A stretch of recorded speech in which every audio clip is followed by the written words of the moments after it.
Guru Jana Padma Kevala Bhakati Sadma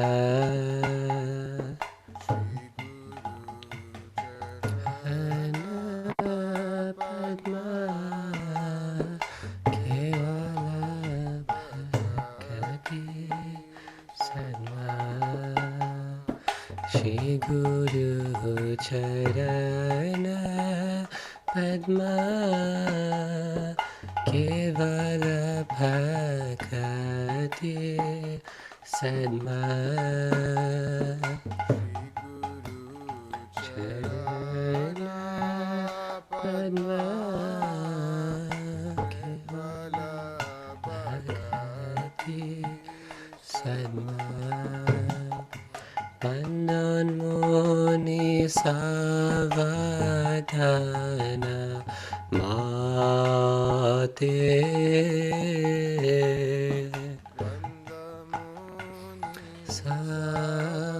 Savadana Mate Bandhan Muni Savadana Mate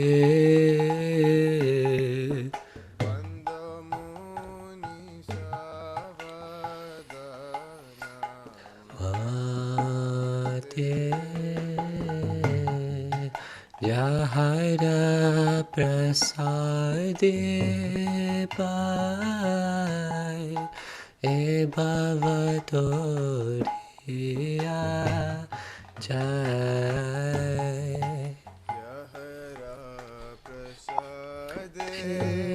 Pai E Bhavatoriya Jai Yahara Prasade Pai E Bhavatoriya Jai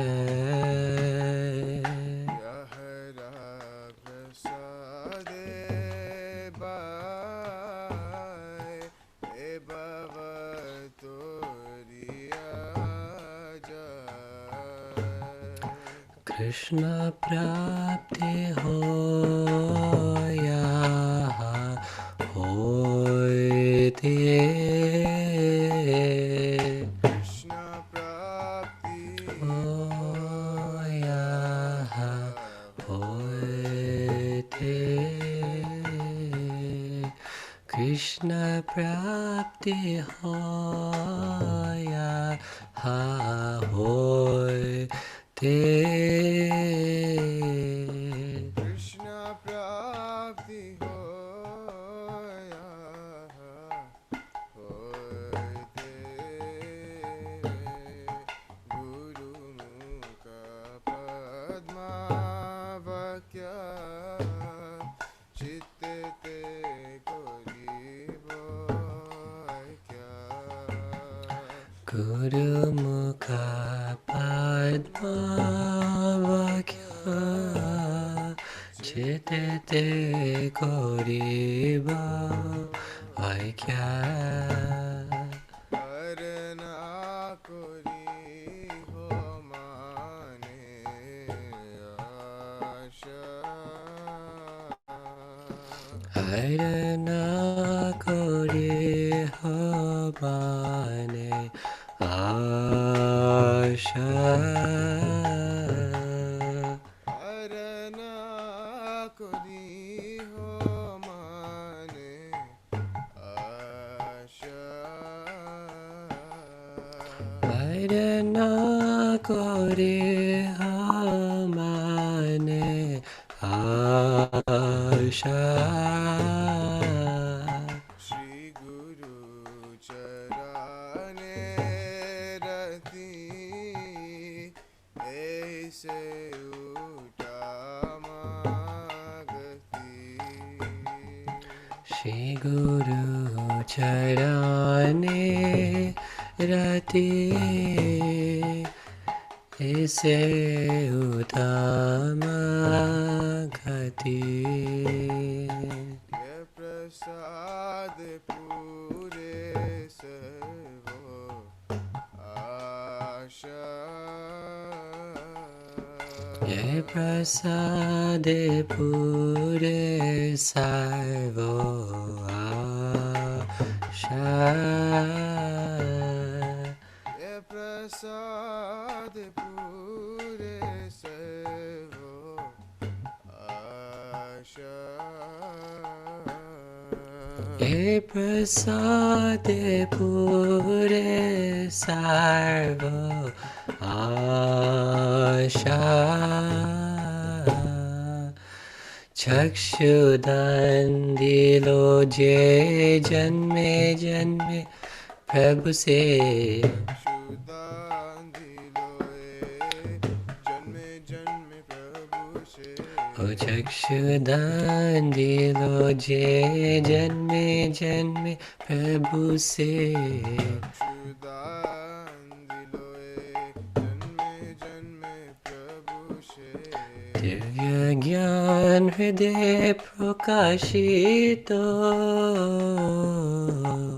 Divya ज्ञान हृदय प्रकाशितो Divya gyan hriday prakashito. Divya ज्ञान हृदय प्रकाशितो Prema bhakti aha hoite avidya vinashayate. प्रेम भक्ति यहाँ होते अविद्या विनाश जाते Prema bhakti aha hoite avidya vinashayate. प्रेम भक्ति यहाँ होते अविद्या विनाश जाते Videgaya hara charito. वेद गाया हर चरितो Videgaya hara charito. वेद गाया हर चरितो श्री गुरु करुणा सिंधु आदम जनारा बंधु Shri Guru Karuna Sindhu Adamaya Narabandhu. Shri गुरु करुणा सिंधु आदम जनारा बंधु Lokanath Lokera Jivana.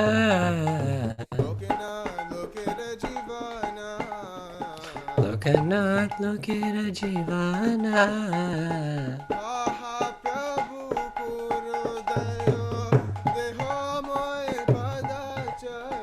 Ha Prabhu Koro Doya Deho More Padachaya. Ha Prabhu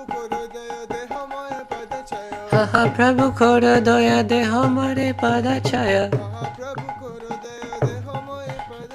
Ha Prabhu Koro Doya Deho More Padachaya.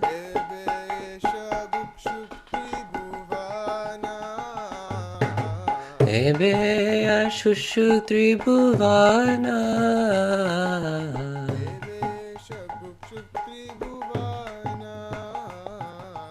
Ebe Ashagushu Tribhuvana. Srila Prabhupada Patita Pavana. Prabhupada Patita Pavana.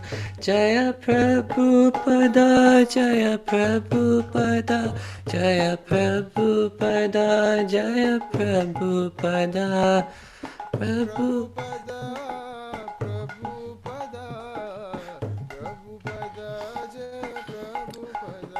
Jaya Prabhupada, Prabhupada, Prabhupada, Jaya Prabhupada.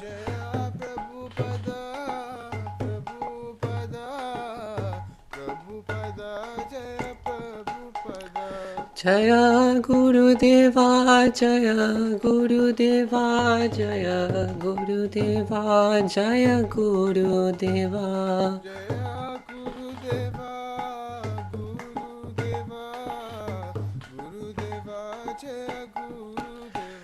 Jaya Jaya Gurudev, Gurudev, Gurudev, Jaya Shila Gurudev.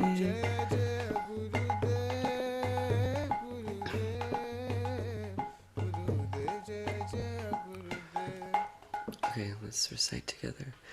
Nama Om Vishnu Padaya Krishna Prishtaya Bhutale Shrimate Bhakti Vedanta Swami Niti Namine Namaste Saraswati Devi Gauravani Pracharine Nirvisesha Shunyavadi Paschatya Deshatarine Jaya Shri Krishna Chaitanya Prabhu Nityananda Shri Advaita Gadadhara Shivasadi Gaura Bhakta Vrinda Hare Krishna Hare Krishna Krishna Krishna Hare Hare Hare Rama Hare Rama Rama Rama Hare Hare Hare Krishna Krishna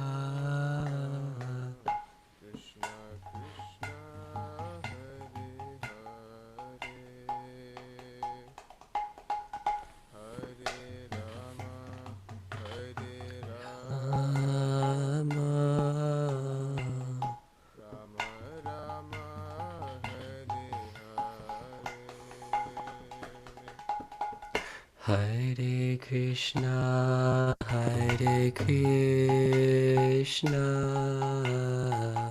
Krishna Krishna, Hare Hare, Hare Rama, Hare Rama,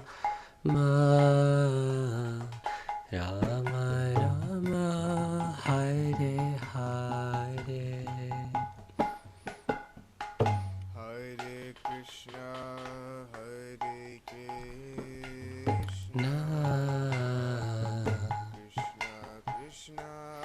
Hare Hare,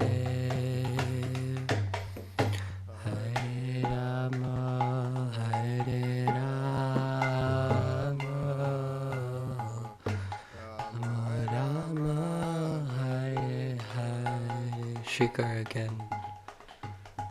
Hare Krishna, Hare Krishna, Krishna Krishna, Hare Hare,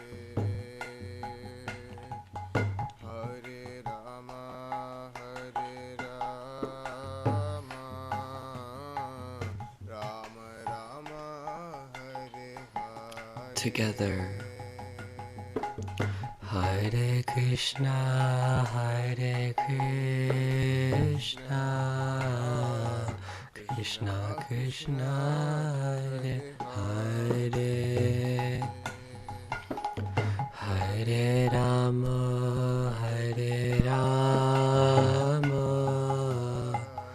Rama Rama, Hare Hare. Hare Krishna, Hare Krishna, Krishna Krishna, Hare Hare, Hare Rama, Hare Rama, Rama Rama, Hare Hare. Hare Krishna, Hare Krishna, Krishna Krishna, Hare Hare, Hare Rama, Hare Rama, Rama Rama, Hare Hare.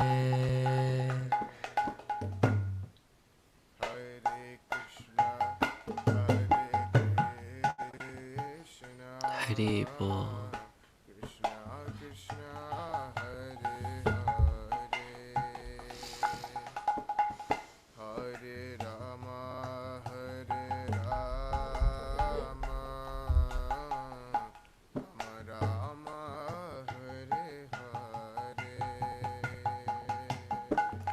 Hare Hare Krishna, Hare Krishna, Krishna Krishna, Hare Hare,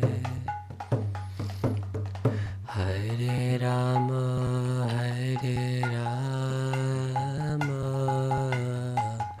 Rama Rama, Hare Hare. Hare Krishna, Hare Krishna, Krishna Krishna, Hare Hare, Hare Rama, Hare Rama, Rama Rama, Hare Hare.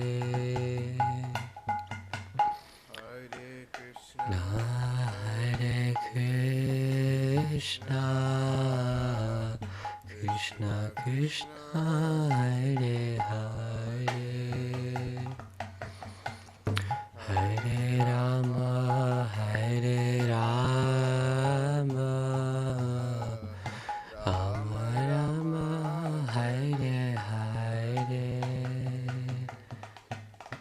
Hare Krishna, Hare Krishna, Krishna Krishna, Hare Hare, Hare Hari Rama, Bol. Hare Rama, Rama Rama, Hare Hare. Hare Krishna, Hare Krishna, Krishna Krishna, Hare Hare, Hare Rama, Hare Rama, Rama Rama, Hare Hare.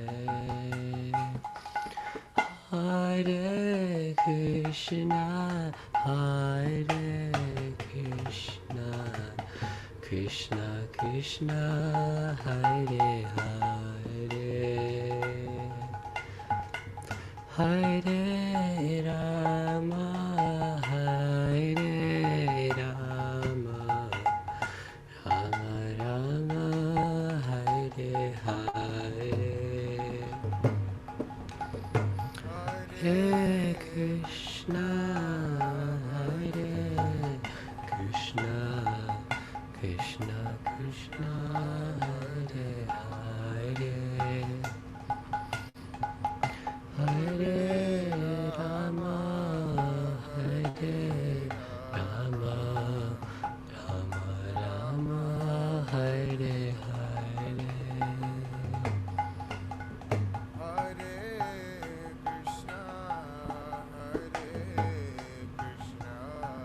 Hare Rama, Hare Rama, Rama Rama, Hare Hare.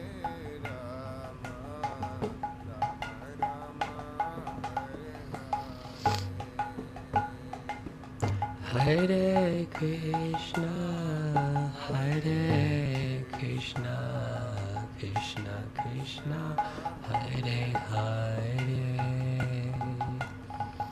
Hare Rama, Hare Rama, Rama Rama, Hare Hare,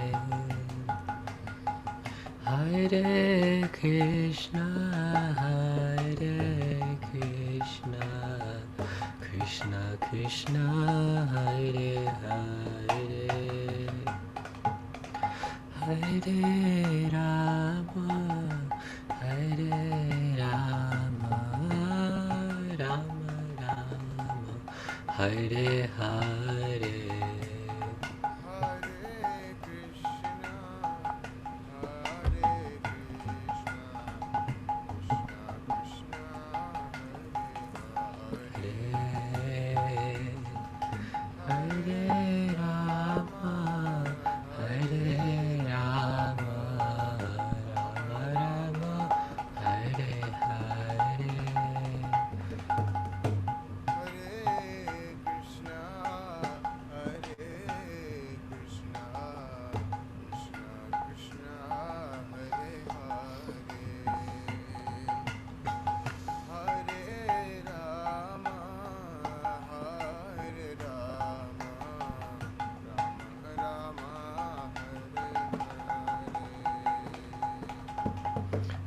Hare Krishna, Hare Krishna, Krishna Krishna, Hare Hare, Hare Rama, Hare Rama, Rama Rama, Hare Hare, Hare Krishna, Hare Krishna, Krishna Krishna, Hare Hare, Hare Rama, Hare Rama, Rama Rama, Hare Hare, Hare Krishna, Krishna Krishna, Hare Hare, Hare Rama, Hare Rama, Rama Rama, Hare Hare. Hare Krishna, Hare Krishna, Krishna Krishna, Hare Hare, Hare Rama, Hare Rama, Rama Rama, Hare Hare. Hare Krishna, Hare Krishna, Krishna Krishna, Hare Hare, Hare Rama, Hare Rama, Rama Rama, Hare Hare, Hare Krishna, Hare Krishna, Krishna Krishna, Hare Hare, Hare Rama, Hare Rama, Rama Rama, Hare Hare. Oh Hare Krishna, Hari Bol. Krishna Krishna, Hare Hare, Hare Rama, Hare Rama, Rama Rama, Hare Hare. Hare Krishna, Hare Krishna, Krishna Krishna, Hare Hare, Hare Rama, Hare Rama, Rama Rama, Hare Hare. Hare Krishna, Krishna Krishna, Hare Hare, Hare Rama, Rama Rama. Last time together. Hare Krishna, Hare Krishna, Krishna Krishna, Hare Hare, Hare Rama, Hare Rama, Rama Rama, Hare Hare. Jaya Radha Madhav Hare Radha Madhav Hare Radhe.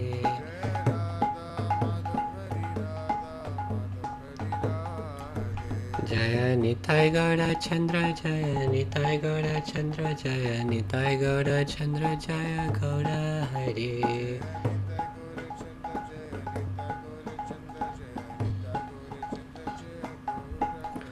Jaya Nitai Sachinandana, Nitai Sachinandana, Nitai Sachinandana Gaura Hari.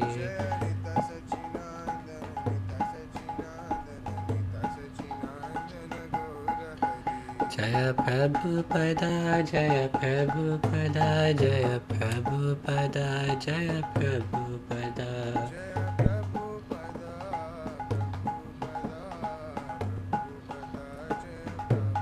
Jaya Jaya Prabhupada, Prabhupada, Prabhupada, Jaya Shila Prabhupada, Prabhupada, Prabhupada. Jaya Jaya Gurudev, Gurudev, Gurudev, Shila Gurudev, Gurudev. Together, Nitai Gaur Hari Bol, Hari Bol, Hari Bol, Nitai Gaura Hari Bol, again Nitai Gaur Hari Bol, Hari Bol, Hari Bol, Nitai Gaura Hari Bol. Jayam Vishnupad Nitya Lila Pravishta Paramahamsa Parivrajaka Jaya Ashtatara Sharta Shri Srimad His Divine Grace Srila A.C. Bhaktivedanta Swami Maharaj Prabhupada Ki Jai. Jai Vishnupad Paramahamsa Parivrajikacharya Ashtarshata Shri Srimad Bhaktisaranta Saraswati Goswami Maharaj Prabhupada ki. Anatakoti Vaishnavrinda ki jai. Namacharya Haridas Thakur ki jai. ISKCON BBT founder Acharya Srila Prabhupada ki jai. Premsiko Shri Krishna Chaitanya Prabhu Nityananda Shri Advaita Gadadhar Shivasari Gauda Bhakta ki jai.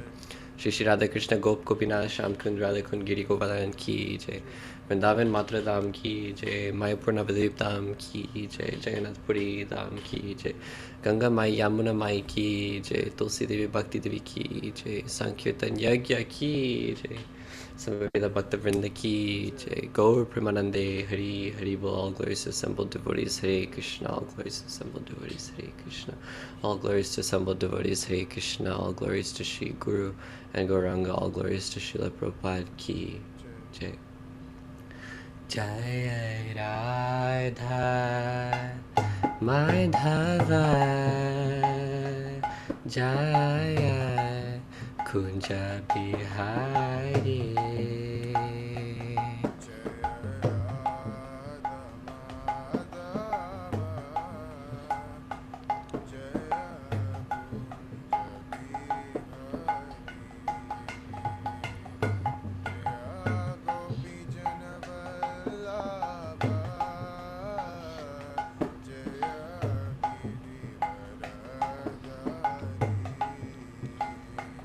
Jaya Gopi Janavallabha Jaya Girivaradhari Jaya Yashodanandana Jaya Braja Janaranjana Yashodanandana Jaya Janaranjana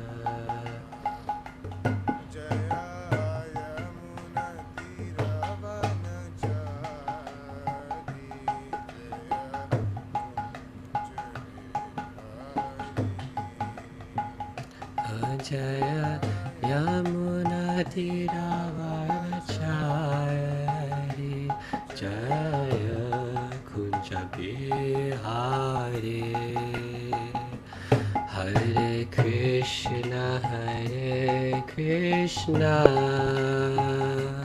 Krishna Krishna Hare Hare Hare Rama Rama Rama Hare Hare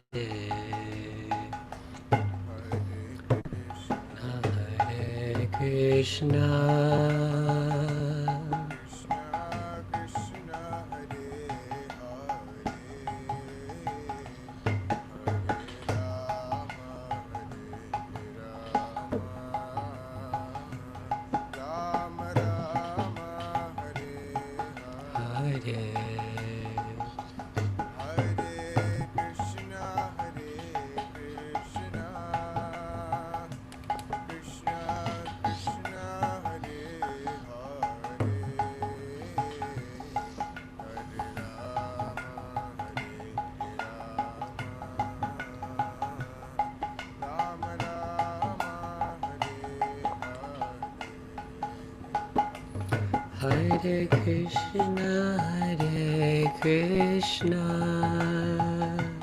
Krishna Krishna Hare Hare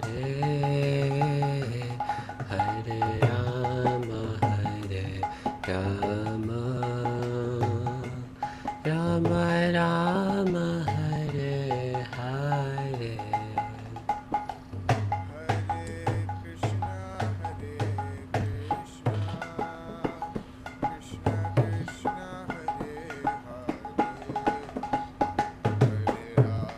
Hari Bol. Together. Hare Krishna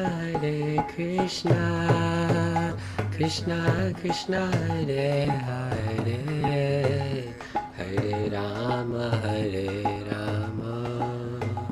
Rama Rama Hare Hare Jaya Radha Madhava Radha Madhava Radhe.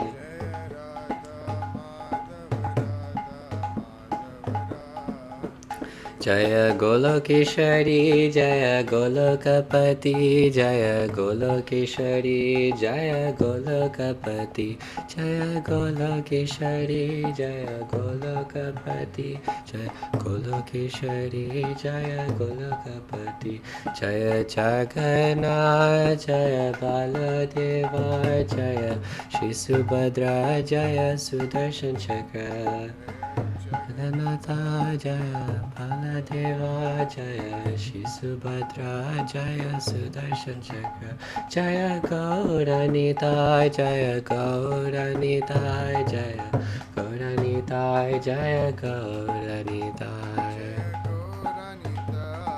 Gauranita Gauranita Jaya Gauranita Jaya Jaya Prabhupada Prabhupada Prabhupada Srila Prabhupada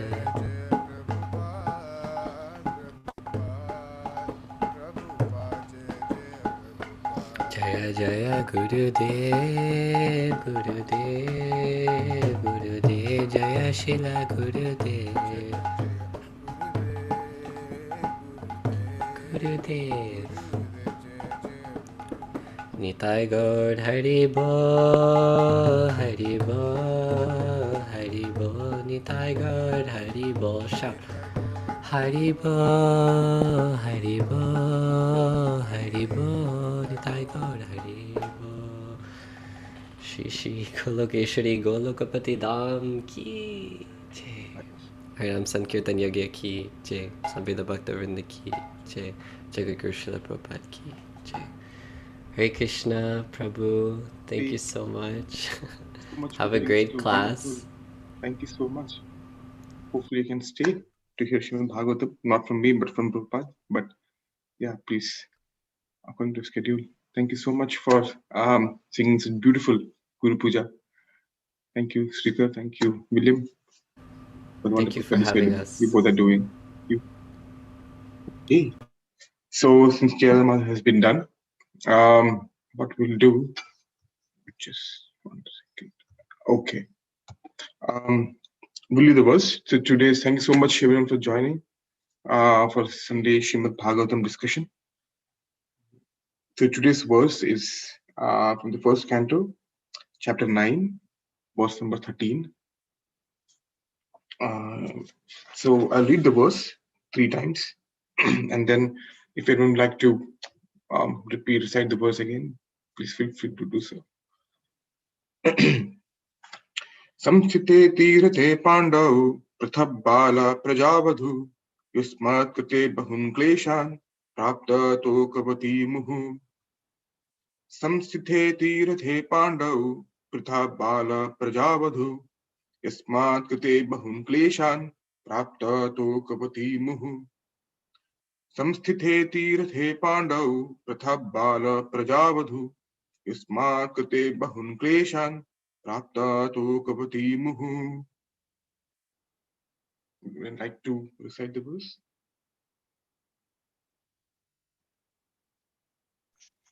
Prabhuji, could you please share the screen so that Sure. Okay, 1 second, bro. Please.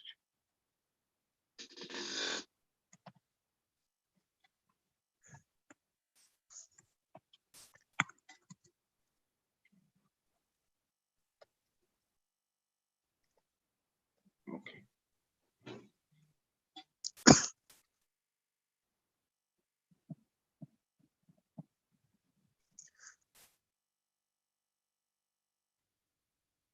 Anyone would like to recite the verse?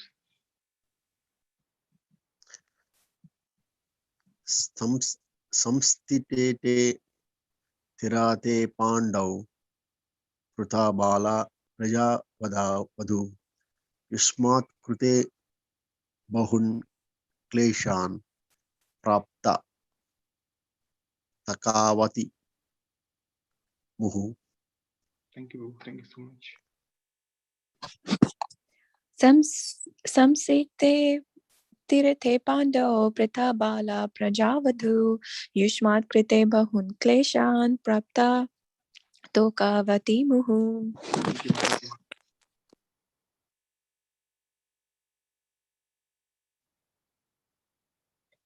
Okay, we'll go to Samsate Atirate Pandau Prita Bala Prajavadu Yushmat Krite Bahun Kleshan Prapta Tokavati Muhu. thank you so much, Prabhuji. Anyone else like to recite?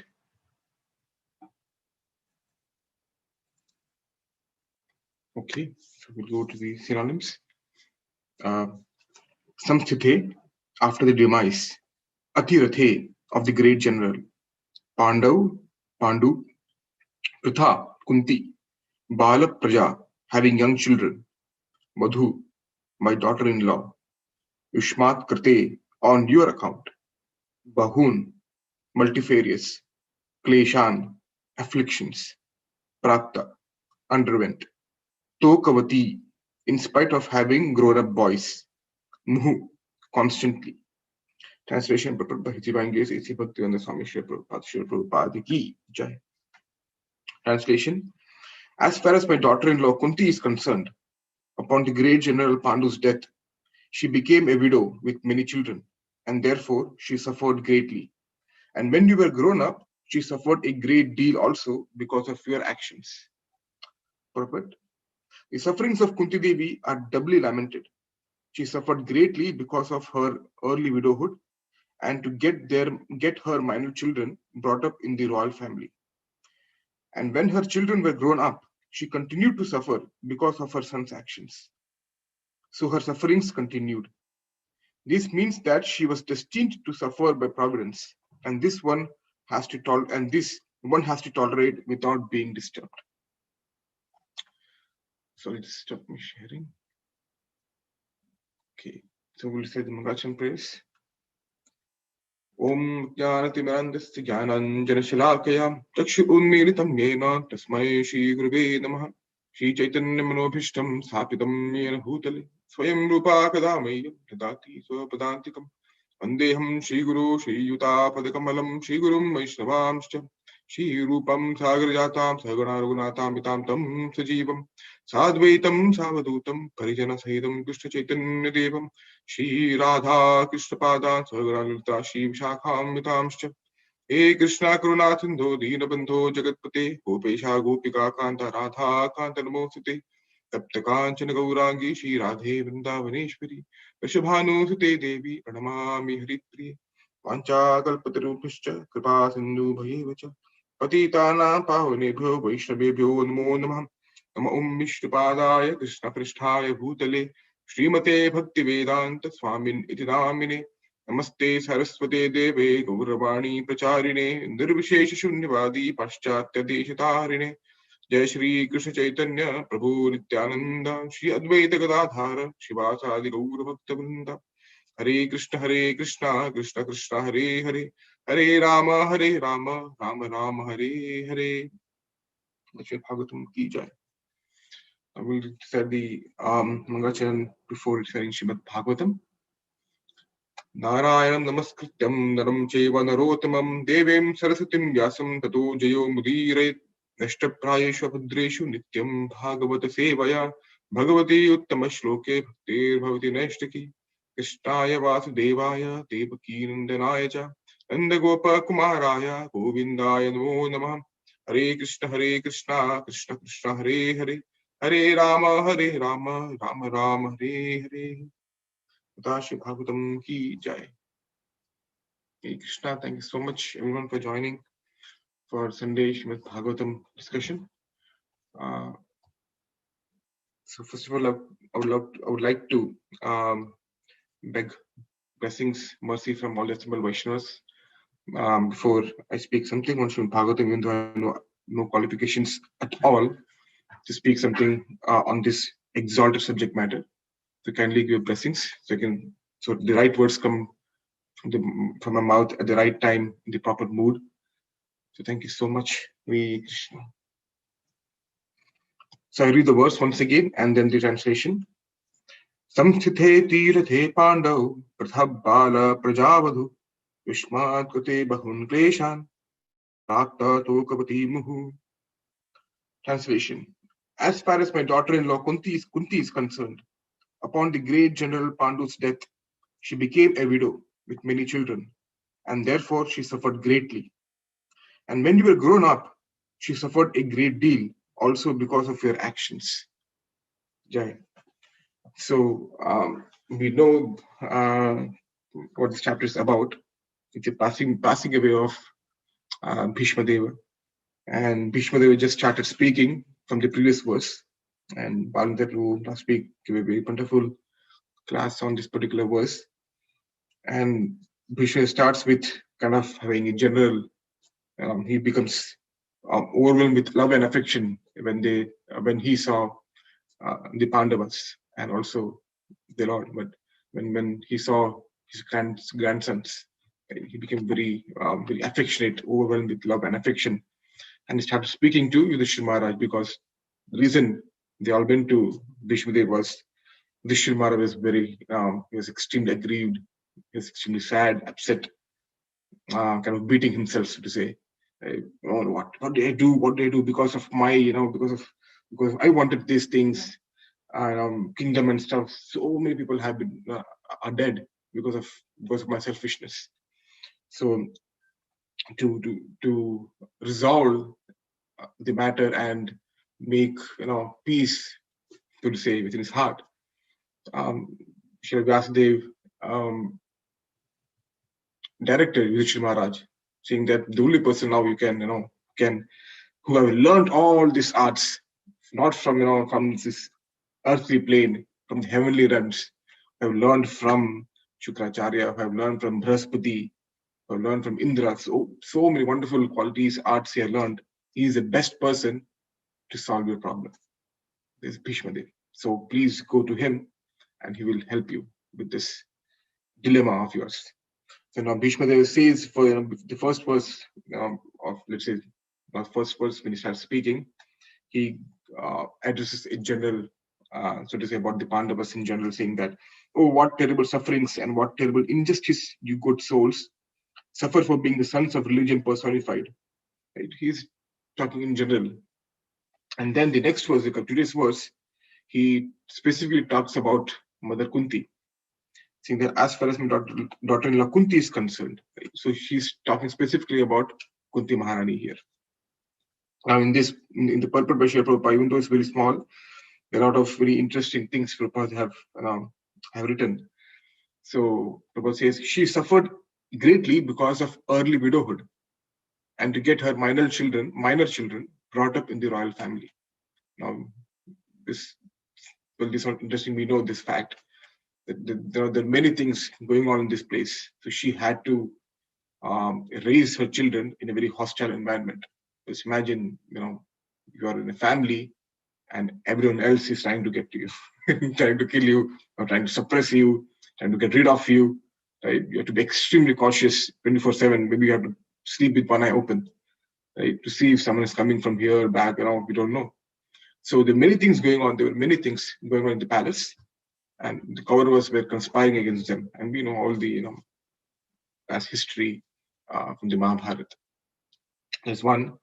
Then saying that, and when her children were grown up, she continued to suffer. So if you see in the verse, if we look at the verse, so to say, and break it down, Prabhupada have already done it for us. Samstithe, after the demise, Atirathe, the great general Pandu was Atiratha. There is Ratha, Maharatha, Atiratha. Okay. So after the demise of Atiratha, the great general of Pandav, Pratha, Bala Praja. Now, Kunti Maharani, along with Bala Praja, that is having young children. And who is this Kunti? My Madhu, my daughter-in-law. Yushmat Krite, on your account. What is this your account? Who is this you? Bhishma Dev is specifically talking to Yudhishthira Maharaj. So he's saying that Yushmat Krite, or because of your actions, right? This Bahun means multifarious. So she has been suffering in many ways, multifarious affliction, kleshan. and Prapta underwent. So she has underwent multifarious afflictions based on your account. And what? Tokavati, in spite of having grown up boys. Okay? And how it's not intermittently, oh, she suffered for 1 year, then she had a very good life for a few years, then again suffered. No. The last word, muhu, means constantly. There's no break in between. Just she had, one after the other, right? One after the other. So she had to suffer constantly throughout her life. So when her children were grown up, she continued to suffer because of her son's actions. So Bhishma Dev is telling Yudhishthira Maharaj, suffering because of your actions. Is a very interesting point. So how can she suffer because of Yudhishthira Maharaj's actions? Right. So we'll discuss about that. And the third point, which very interesting point Prabhupada mentions here, is she is destined to suffer by providence. So how does providence interfere with karma? So when we relate one's own karma when we suffer. Usually, right? We say when we suffer any terrible pain or afflictions, we say, oh, because of my karma. How does providence interfere with karma? Because Prabhupada here says that she was destined to suffer by providence. So we'll see 3 different aspects of this particular topic as well. The first thing is Prabhupada Prabhupada mentions the very last sentence, the last part of the sentence. This one has to tolerate without being disturbed. Right? So one has to tolerate. Right? So there are some sufferings we have to tolerate. There's some sufferings we try to mitigate, and some sufferings we do everything in our power to act against it. Right? So there are different ways to deal with sufferings, people. But and we cannot definitely fix every suffering.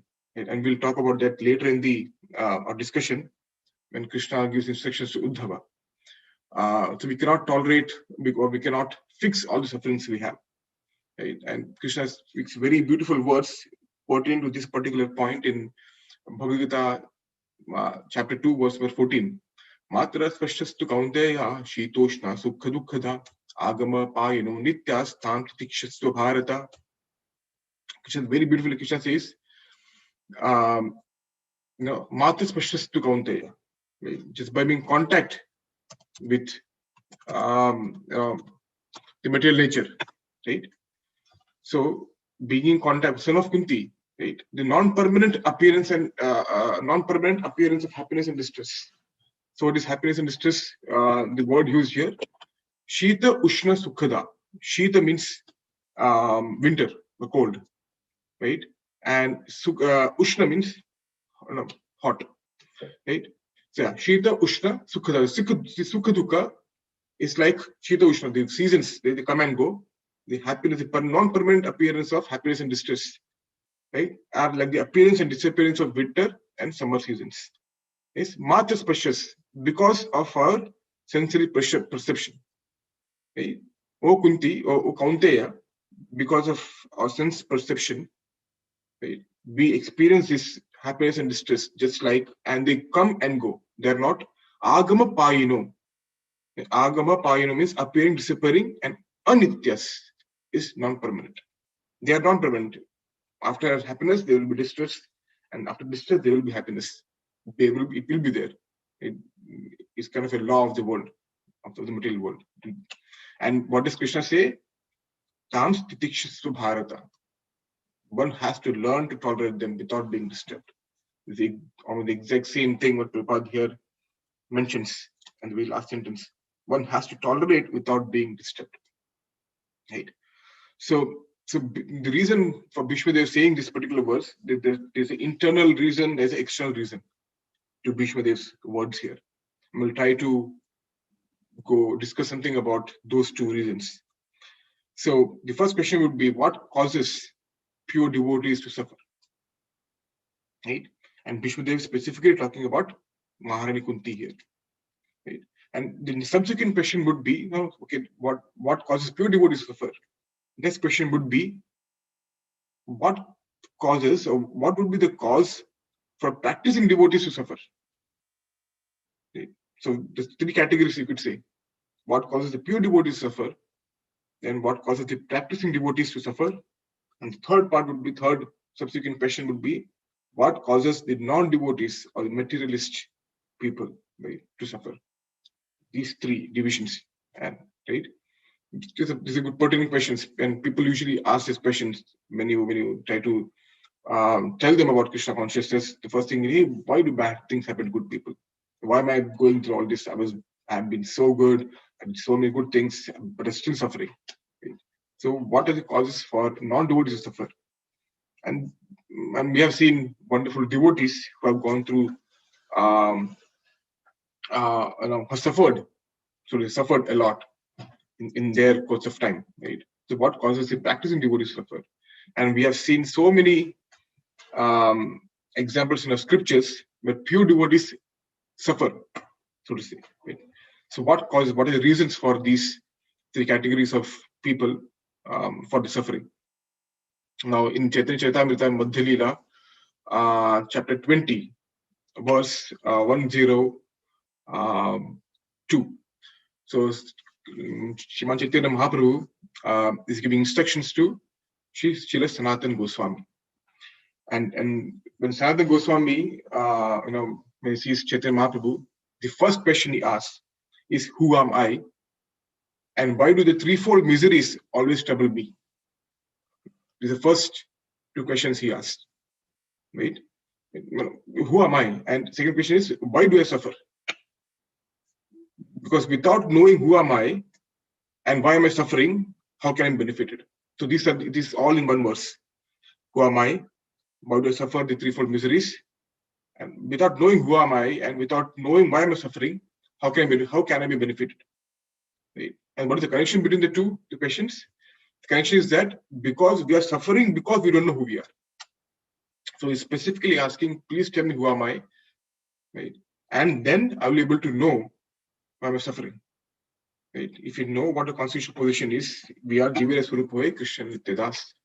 We're supposed to serve Krishna, but we are supposed to serving our senses. Right? So because of that, we're suffering. Right? So in subsequent discussion, we'll discuss about a couple of points regarding this matter as well.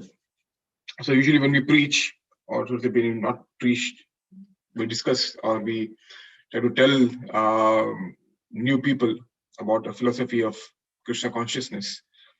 We tend to be sensitive. People ask, "Oh, I'm suffering all this, very, I'm in pain. I don't know what to do. Why is it happening to me?" Now we don't directly say, "Oh, because of karma." Karma, you'll feel it.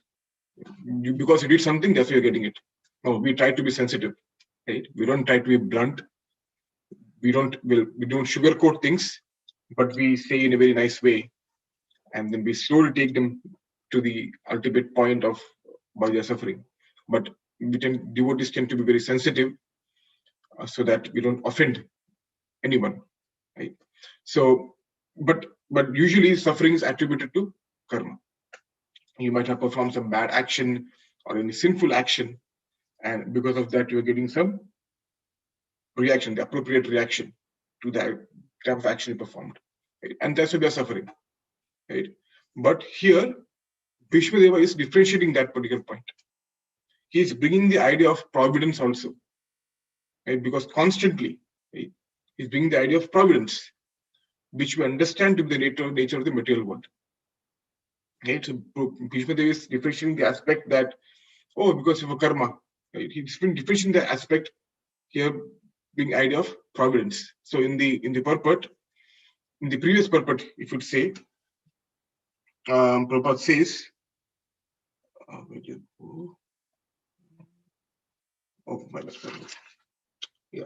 Prabhupada says, as long as they were protected by these three important items, right? As long as a person is fully in cooperation with the wishes of the Lord, guided by the bona fide Brahmanas and Vaishnavas, strictly following religious principles, one has no cause for despondency. However, trying the circumstances of life. Bhishmadev, as one of the authorities in the line, wanted to impress this point upon the Pandavas. Right? So, as long as a person is fully in cooperation with what? The wishes of the Lord, and then guided by the bona fide Brahmanas and Vaishnavas, and strictly following the regulative principles. Right? There's no cause for despondency, no matter what kind of circumstances of life you have. And this, and Bhishma Devi is specifically stressing this particular point upon the Pandavas. So in Bhagavad Gita, we know there are 5 topics which Krishna mentions or Krishna touches upon across the entire Bhagavad Gita: Jiva, Bhagavan, Kala, Prakriti, and Karma. So the last three means Kala, Prakriti, and Karma comprise the system of material world. You could say, right? In Jiva, Bhagavan, so to say, Jiva, well, Kala, Prakriti, and Karma, they comprise the system of this material world, and the combination of these 3 creates a system within which Jiva acts. So Jiva, comes to this material world, and the material world is sort of a combination of Kala, Prakriti, and Karma, and Jiva wants to play in this system created by these 3 elements, or these 3 elements, you could say, right? Kala, Prakriti, and Karma. So, and Bhagavan aspect, the Bhagavan, in Bhagavan, the Supreme Lord, is Upadishta Anumanta. So in the 14th chapter, one of the functions of Super Soul is Upadishta Anumanta cha Bhakta Bharta Bhukta Evacha. Right? Upadishta and Anumanta, overseer and permitter. Anumanta means permitter, Upadishta means overseer. So that's the position of these 5 elements. Right? So Kala, Prakriti, and Karma are the building blocks, you could say, of this material world, and Jiva acts within the system created by these 3, and Bhagavan oversees the entire system along with the Jiva. So, for example, how does the mode of ignorance lead to suffering? Okay, so it's very straightforward. If I do some sinful action, I get a appropriate sort of bad reaction. It's very straightforward. There's no surprise there, right? What you shall sow, what you reap. So you perform some bad action, you get bad reaction. Straightforward. But there's some things, just by being here in the material world is causing reaction of suffering. Right? Just by being in the material world itself, without doing anything, so to say, any bad thing, will cause the reaction of suffering. Because we are in the context of time and the modes of material nature. And we'll see this in the 11th canto, when we reach the point. 11th canto, Krishna, when he instructs Uddhava, he shall speak something on this subject matter. So just by being in this material world itself, without doing, so to say, any sinful action, you will get sinful reaction or some suffering. Not sinful reaction, but suffering, so to say. Because we are in this context of these 3 elements, Kala, Prakriti, and Karma. Prakriti here means the modes of material nature. Right? So even nectar of devotion is mentioned that even an act of piety causes suffering, not just sinful acts. Right? Even acts of piety cause suffering. So from a materialist perspective, sinful acts, what does sinful acts mean for a materialist? Anything which transgresses dharma is sinful act. Oh no, this is dharma, I should not do anything bad. The codes of dharma, that's it. And there is sinful act. But for devotees, the definition of sinful act is a bit different. It's not just transgressing the codes of dharma. For devotee, anything which distracts one from Krishna it can be within the code of dharma or outside the code of dharma. But anything which distracts us from Krishna, that is sinful action. So that's why when people ask, how do we know we should not do this action or not? The basic filter test is, if you do this particular thing, will it take you closer to Krishna or away from Krishna? If taking closer to Krishna, please do it. Do not worry. If taking away from Krishna, do not do it. There's a basic filter test, litmus test you can do before do any action. Right? So for devotees, the definition of sinful action is anything which takes away from Krishna, there is sinful action. Right? Now, this is the standard definition or explanation for people who are not practicing Krishna consciousness. When they ask, what is the cause of suffering? Well, if you do bad action, reaction, that's the law of the world, right? And we know this law is not different. It acts irrespective of whether you are a US citizen, whether you are Indian citizen, you are any race, color, creed, not this earthly planet, maybe in the 14 planetary systems, wherever it is. Unlike the laws made by man, the laws made by US Constitution or the Indian Constitution, which applies to this particular small piece of land. This law of karma applies to people across races, nationalities, whatever, and people to have, so to say, dead. Right? We cannot prosecute a dead person saying that, hey, I sentenced 30 years in prison after a person is dead. No, the law of karma acts on the level of soul, which is eternal. Right? This is standard explanation for a person who is not practicing Krishna consciousness. When they ask what they call suffering, that this is what we would say. Right? But Pandavas are different. Right? Pandavas are not like normal materialist people. They are pure devotees.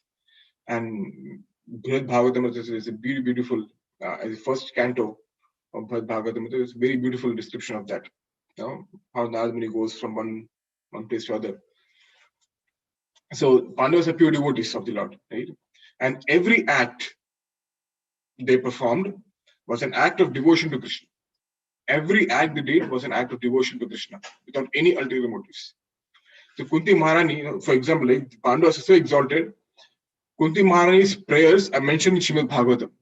The Amala Purana, the essence of entire Vedic scriptures, has prayers of Maharani Kunti. Right? Draupadi, whose acts of surrender is famous throughout this universe. Draupadi, when she raised her arms, she is totally surrendered to Krishna. Krishna is called her sister, right?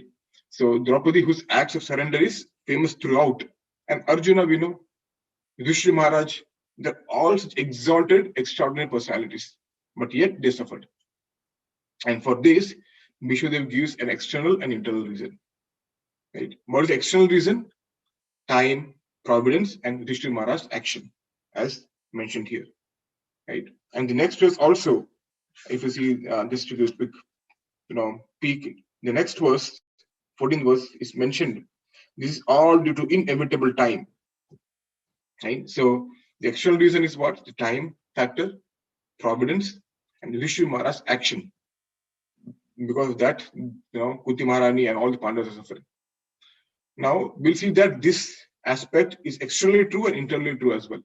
For example, in Srimad Bhagavatam, I just open it. The first canto, the 4th chapter, verse number 118. Right? It says, second.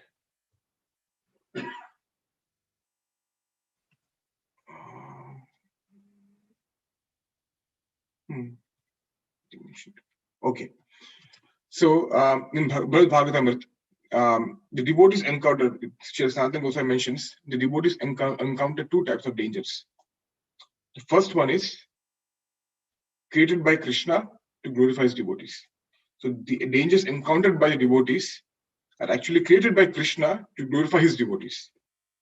That's the first. The second one is stimulated by devotees when they are intensely anxious to see him.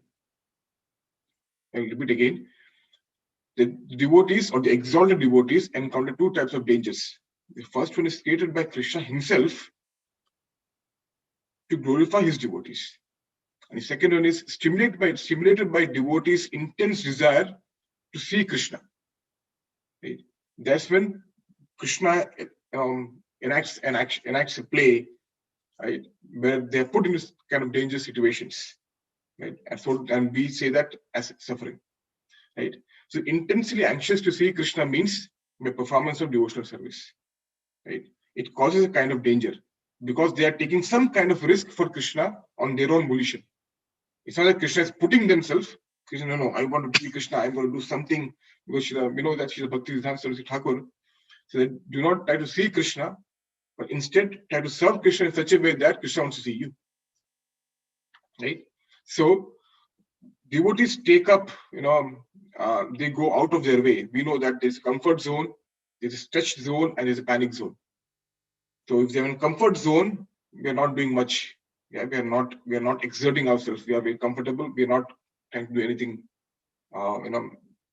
Krishna wants to see how much, what is your level of eagerness to see me or serve me, right? So when we are in the stretch zone, that is where Krishna becomes, very happy seeing us.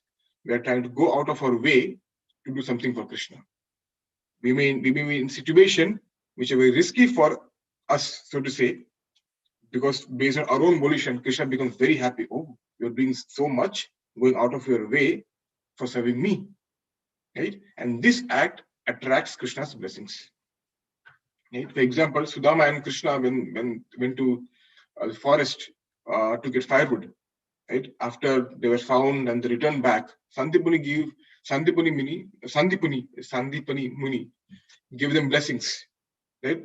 You have went through so much trouble, and I will give you so many blessings, right? Because they went out of their way to help their spiritual master, Sandipani Muni. In the same way, when a pure devotee acts in this way, Krishna reciprocates.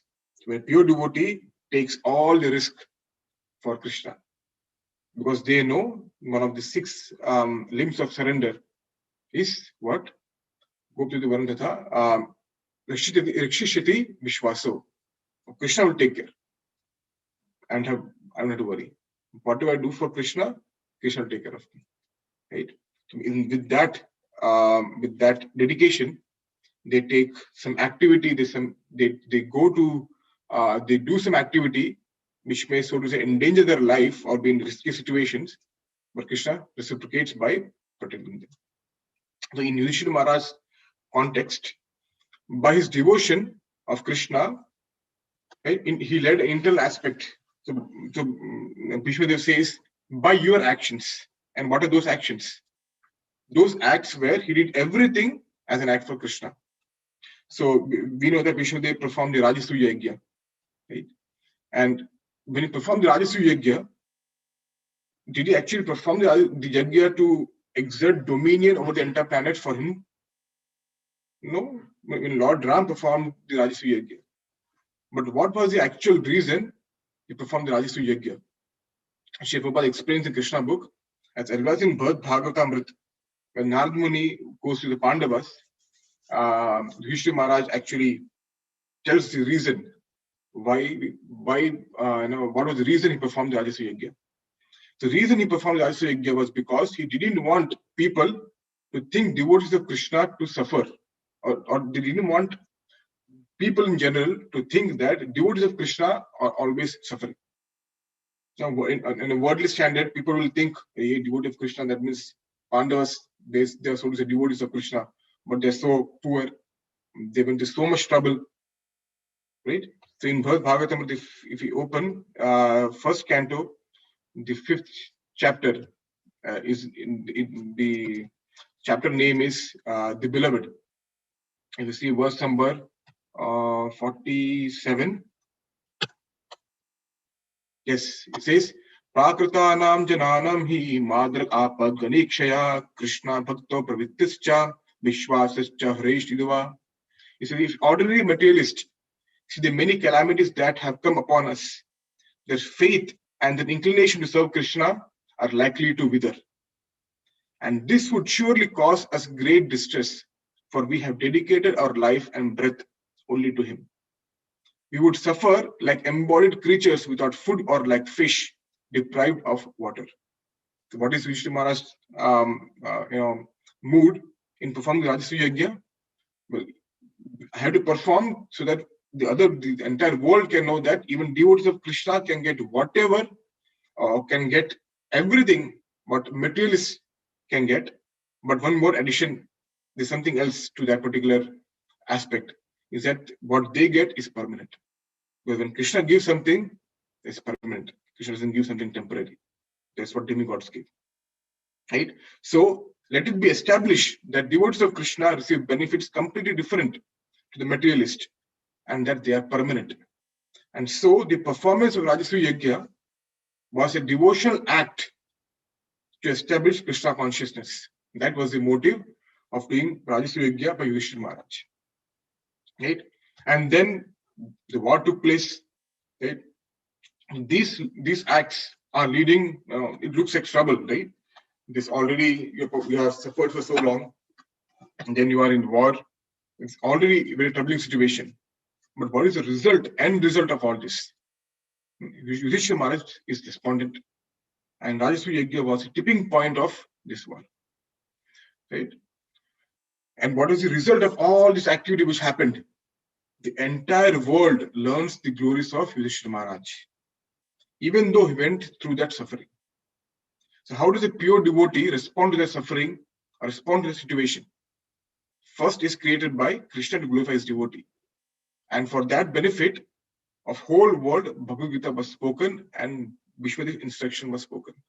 Right? So Krishna elaborated this entire plan, but to glorify his devotee and to give instruction to people of Kali Yuga in the form of Bhagavad Gita and Vishwadev's instruction, which is elaborately mentioned in the Mahabharata. That's the reason, or that's the so to say plan created by the Lord for glorifying his pure devotee Bhishmadev.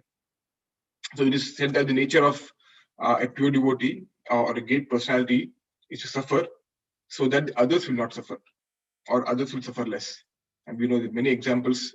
We know in Chaitanya Charitamrita, it's Vasudev Datta who mentioned to Sri Chaitanya Mahaprabhu saying that I will take all the sinful reactions of everyone, but please deliver everyone. I will perpetually reside in hell if that's what it takes, but please deliver everyone else. And similar sentiment, a similar mood was exhibited by Sri Ramanujacharya, right? When I think Ghoshti Purna, when he told that this is a very secret mantra, do not tell to others. After that, he went on top of the mountain and started speaking and started reciting this mantra. Why? If it means for me to be in hell perpetually, doesn't matter if others can go back to Vaikuntha. Right? So, and we have devotees like that in our society as well. We all know the example of His Grace Jayanand Prabhu. Right? What all he suffered. He had cancer, but what all he did in Srila Prabhupada's service. So how Kunti Devi suffered right from the beginning. First was Karna, out of wedlock, put him in the basket, very scared of the society pressure, right? In the basket, and then left Karna. Then Pandu died, a single parent trying to raise children in a hostile environment, a war, and suffered very young age. From the very young age, she suffered after marriage, and even after having grown up children, she's suffering because of their actions. So throughout the process, Kunti Mari suffered the most when Krishna was leaving. So she went through all these trials and tribulations, but she suffered the most when Krishna was leaving.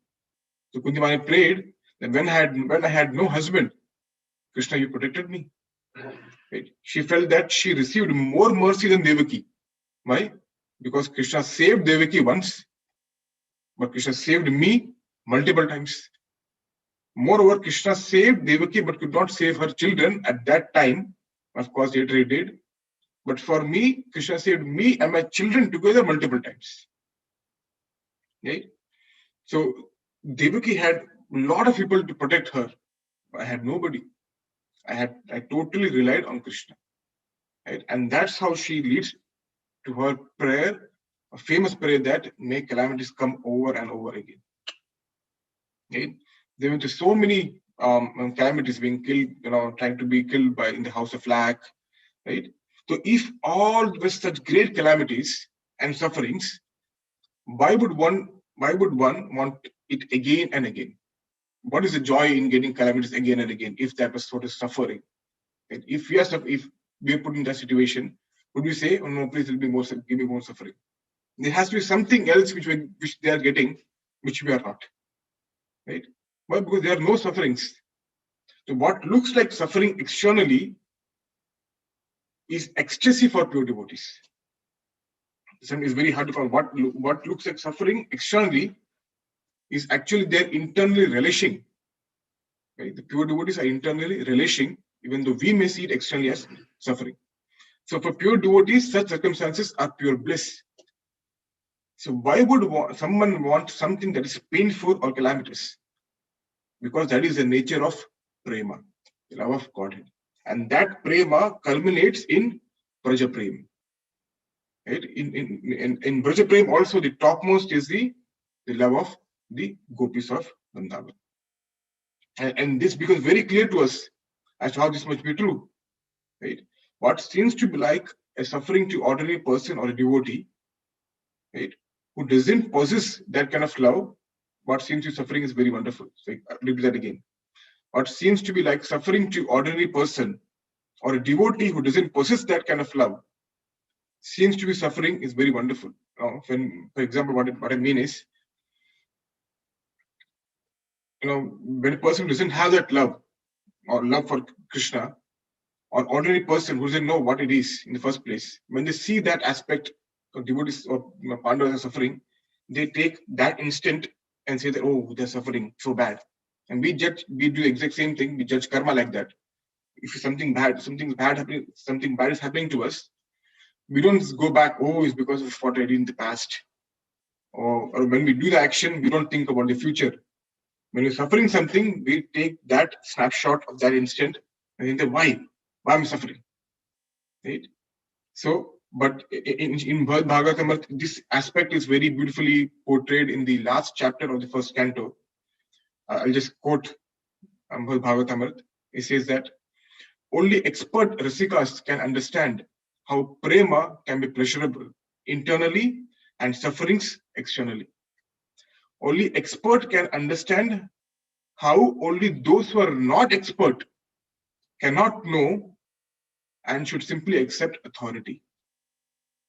And the two aspects, only expert rasikas can understand how prema can be pleasurable internally while the suffering externally.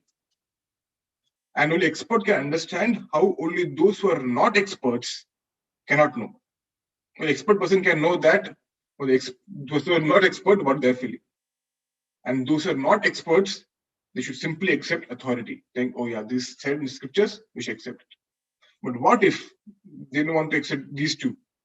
What if some neophytes, they insist they want to see, they will understand it logically, right? They can actually see, or pure devotees can actually show them how they enjoy ecstasy in separation. And since there is no other cause to that particular enjoyment, it is evident that the cause must be something intense experience of what appears to be suffering.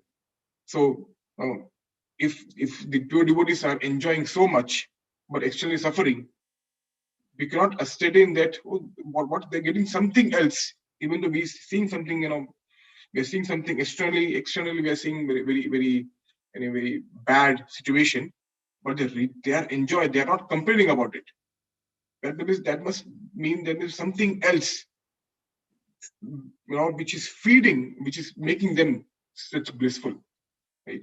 So the devotee has to accept that particular aspect, and this is very beautifully explained in 1.27 in Bhagavatam. So for a reference. So Rasikas means one who has experience, right? And because they have the experience, they know what appears suffering to me externally, right? However, in my material life, I may see that suffering because I've seen some suffering. I have some experience that if I suffering, if something happened to me externally, I'm suffering internally, right?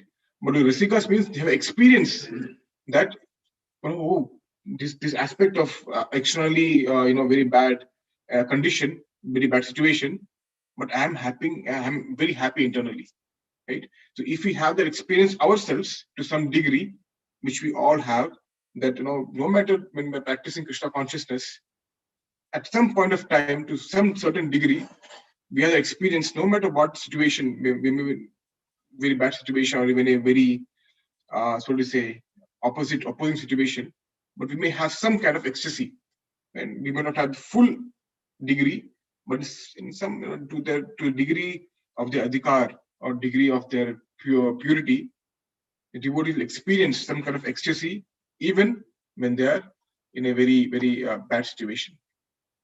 Right? So far we looked how pure devotees are, they respond to situation when they're in suffering situation, and we looked at how materialists think, right? The law of karma playing out everything, but much more important aspect, or very practical aspect, so to say, would be how does it apply for practicing devotees, or in between the spectrum? There's materialists on the one side, there's pure devotees on the other. What about practicing devotees who are in the middle?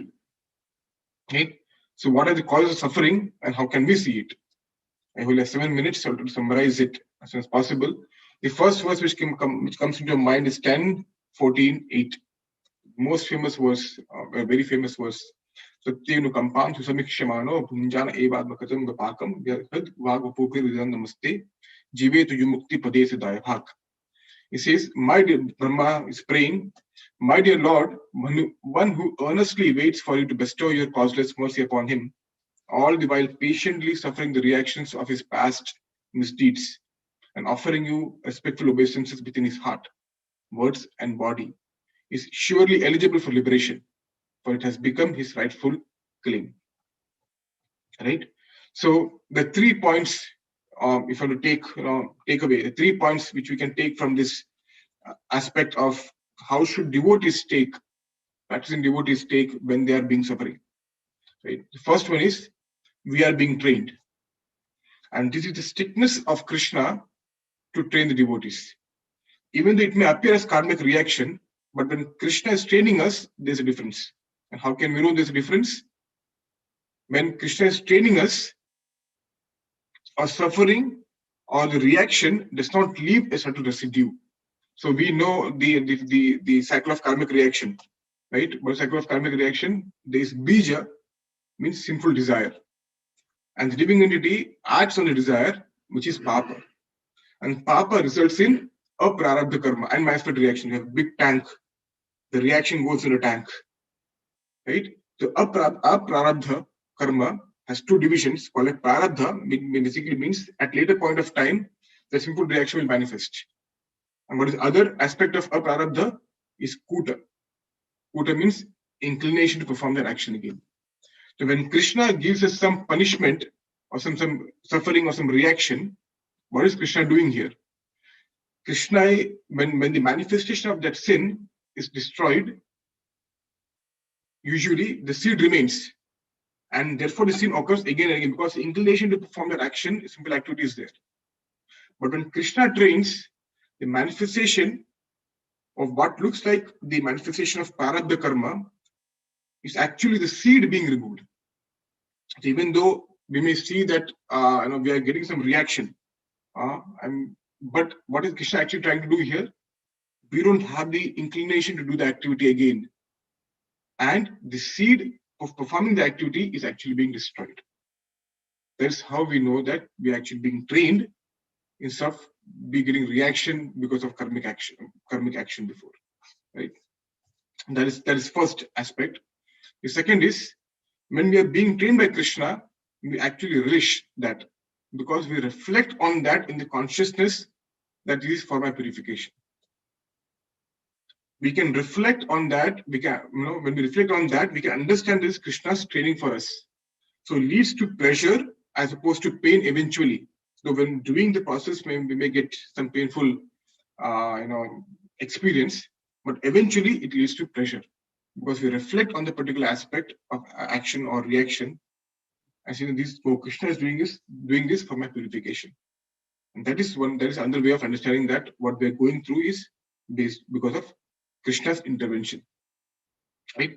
Because just as one cannot approach sun without becoming fire, one cannot approach the supreme pure Lord Krishna without undergoing a rigid purificatory process. And that process may appear like suffering, but it's in fact a treatment administered by the personal hand of the Lord. Right? So this is present in this mentioned in the purport of that particular verse 10:14:8. And the third reason we can take away is This suffering actually protects the confidentiality of devotional service. So devotional service is a very confidential thing. We in Bhagavad Gita as well. Guhyam, Guyataram, Guyatamam. Right? Devotional service is very confidential. The fact that Krishna manifests sufferings even for practicing devotees means that confidentiality, right? So devotional service requires some adhikar to perform. Not anyone can perform. There's some adhikar, some purificatory process should be performed. And by doing that devotional service, you will become pure in any way. But the confidentiality of devotional service is maintained. To qualify for that, someone has to go to the strengthening of faith, right?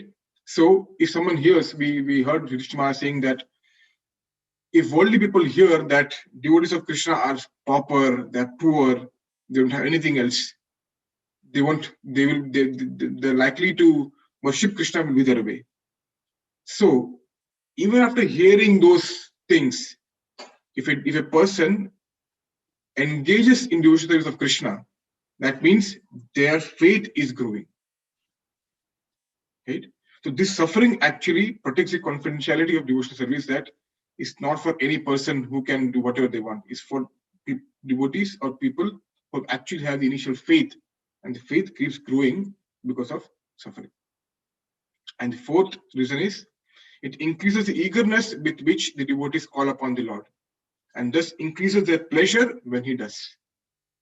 When he responds to the call, the devotees feel extreme pleasure when the Lord appears or Lord reciprocates them in a certain way.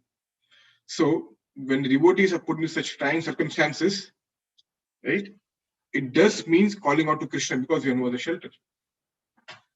Right? So these are 4 reasons of, and I would like to end with a quote by Srila Bhaktivedanta Swati Thakur. This is in the 11th canto, 23rd chapter, 5th verse. Srila Bhaktivedanta Swati Thakur comments as follows: often those who give up the materialistic path and devote themselves to renunciation or devotion are attacked by impious persons. This analysis, however, is superficial, since the punishment is actually the cumulative result of one's past karma. Some renunciants or devotees show lack of tolerance when presented with the remnants of their previous sins, and thus are forced to enter again into the path of impious life. So if we don't accept that the suffering is our own, then we are forced to enter the path of sinful life again. Sri Chaitanya Mahaprabhu therefore instructs one should become tolerant as a tree.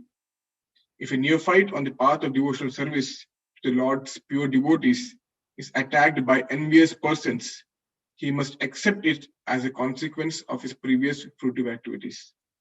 One should be intelligent and avoid future unhappiness by rejecting the ethic of an eye for eye, a tooth for a tooth. If one refuses to enter into enmity with envious men, then they will automatically leave him alone. Srila Bhaktivedanta Swami Thakur, he has given very clear-cut explanation as to how one should see our own suffering in this context. So, thank you so much. Hopefully, it made some sense. If not, kindly forgive me. Very wonderful topic of how one should see suffering of pure devotees. The suffering is not on the same plane as ours, and how one should see our own sufferings, in what context, in what relation. Thank you so much. Shri Prabhupada ki jai. Thank you, Narottama Vilasa Prabhu. Very wonderful, all-encompassing lecture. We covered a lot of topics in a very short time, Yeah. and did a very thorough explanation of the sufferings of a pure devotee, a practicing devotee, and those that are yet to become a devotee. Yes. And brought out a lot of examples. Very impressive that you were able to cover all this in such a short time. Shri Prabhupada ki jai. Delightful. I think it's something that we can all meditate on and learn a lot. There's something very nice that there's a very wonderful book called Man's Search for Meaning. is not written by a practicing Vaishnava. It's written by an author by the name of Viktor Frankl. It's a very famous book because he was a psychologist, and his entire family died in the Holocaust. Oh, Everybody. So you can imagine the kind of suffering they went and what he went through, knowing what happened. And he says something very wonderful. He says, suffering ceases to be suffering at the moment it finds a meaning. You know, so I think you've kind of hit on that, which is it's a source of solace for people if we know why we're suffering and how to redirect that suffering into a meaningful action that we can act on. So when you were speaking, I was thinking of that verse, that comment by him. Thank you very much. I appreciate the topic and how you brought everything out. Even though Srila Prabhupada's purport was very small, it's full of gems inside that purport. Thank you. Would anybody else like to? Also, I want to thank, I see Shankar Prabhu is on, Vijay Lakshmi Mataji. Thank you, Shankar Prabhu, Vijay Lakshmi Mataji for joining. Hare Krishna. Thank you very much for the class, Narottama Vilasa Prabhu. This is my first time I'm coming this morning. Thank you. Thank you for coming first time. Thank you, Vijay Lakshmi Mataji, for joining as well.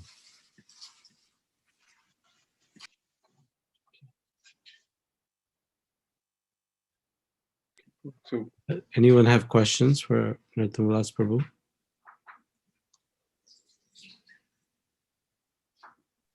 So one question I have, Prabhu, is how do you know that look, this suffering that we're going through or we are about to go through is supposed to have been a training for us by Lord?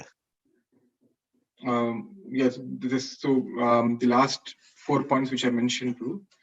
So one thing is that when Krishna trains someone, we have been trained. The training of suffering does not leave any residue behind, which means so when we perform any action, right, we get a reaction for it, and along with the reaction, we get an inclination to the action again. It's called kuta. Kuta means the sinful inclination to perform that action again. So that is which is a seed for future action, right? So when Krishna gives us the suffering, so to say, the prarabdha karma, even though it may feel like it's actually a reaction for the past misdeeds, but the seed for which you want to do action again, that is being removed. So you won't have inclination to do again. Let's say you're suffering for a particular action. I say, oh yeah, because of this, something I did very bad, or you know that you did perform some action, and the reaction you're getting is because of that particular action. You won't have the inclination at all to the same action again. If you have an inclination to do the same action again, that means you're not being trained. You're actually being performed. You're actually getting the reaction of the particular action. But if the inclination to perform the action is totally gone, the seed itself is gone. That means Krishna's hand is in play. So when the manifestation of the sin, right, is destroyed, Krishna is actually destroying the seed, because of which you will not perform the action again at all. You won't have the inclination, you won't have the mental, inclination to the action. Does that make sense, Prabhu? So any action which you perform, any sinful action which you know you did, because of which you are getting reaction, you won't do the action again. Because Krishna is removing the seed for the action again.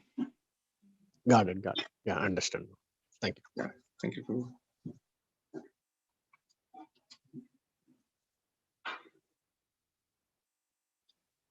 So, there are no questions. So, thank you so much for tolerating me, all the devotees.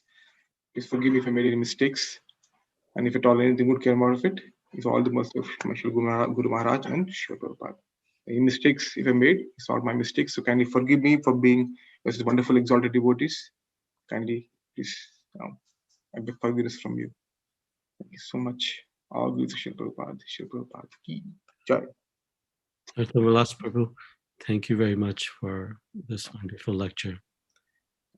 I can tell that you really relish speaking on this topic. It's a beautiful topic. There's so many things. When I read, when I heard few lectures, I heard took from different places. It was like, wow, this is totally different. It's so deep. It's really, it's amazing. That's the beauty of Yeah. reading Bhagavatam lecture, speaking of Bhagavatam lectures, lets you do a deep dive into a topic and Yeah. understand the teachings.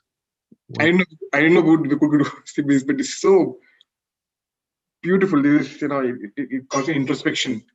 Yeah. Oh, what? Yeah, this is so many things. I should act on it. So this is knowledge without action is useless, and action without knowledge is mundane. So just having this knowledge, this is learning, but not performing any action. The knowledge is useless, right? So this calls for an introspection and actually acting on that particular knowledge. So thank you so much for giving an opportunity, Prabhu, to help me, dive deep into this and make some changes in my own personal life. Yes, thank you for taking it up. I think nature for devotees to be self-reflective, about how does this apply. It's not about how does this apply to others. It's about how does this apply for me. How does this bring me closer to Krishna? My acts, my thoughts. So thank you for doing that. I appreciate everything. I hope family and baby are progressing nicely. Yeah, and you're having the joy of having a lot of nice association at home. So